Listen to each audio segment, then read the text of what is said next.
rock back to hip shift off a block. Part of the,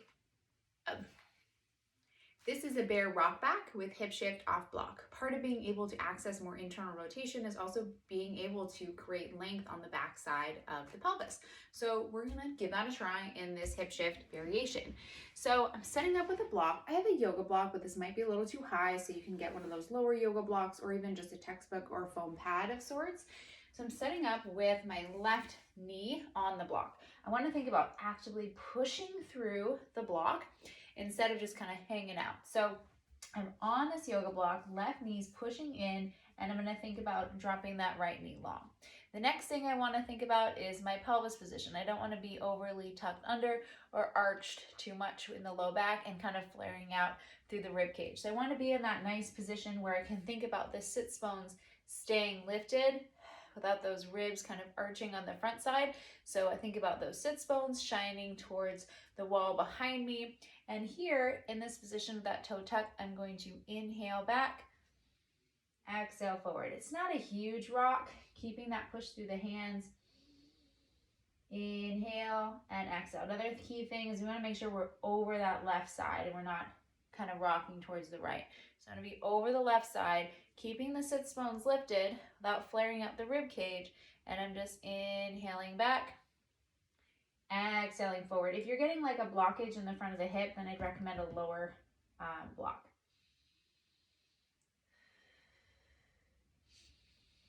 Keeping the sits bones lifted so we're not here and we're not here. So we're somewhere in the middle where we can think about these guys staying open, and I'm inhaling back and exhaling, coming forward. Notice it's not this huge movement, just kind of keeping the sits bones open. Inhale down, exhale, come back.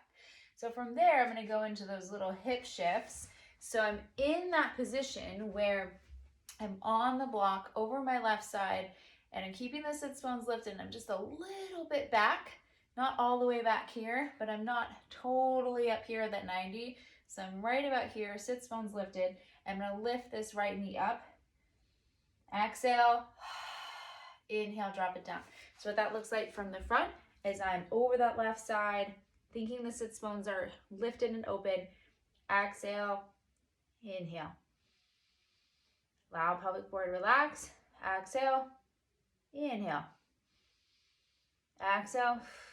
Inhale, exhale, inhale. So that is your bear rock back plus hip shift. Great opportunity to do this before deadlifts, split squats, anything where you're really wanting to be able to access more of that internal rotation and lengthen on the backside. Feels really good. You might also notice that you feel a little bit of different of a sensation side to side. So on the right side, I'm gonna kind of think about staying over this right left knee coming long. And like I said, as we rock back, we don't want to overly flex or overly extend. So we're keeping the sits bones lifted and just thinking about sits bones lifted, inhaling back, exhaling, coming forward. And in this situation, on my right side, I almost feel like I could use a lower block. Inhale, exhale. It's hard for me to keep that position. And then when I go into the hip shift, I'm thinking about inhaling down, exhaling up, inhaling down, exhaling up, letting pelvic floor go, exhale, up, inhale down, lengthen the backside.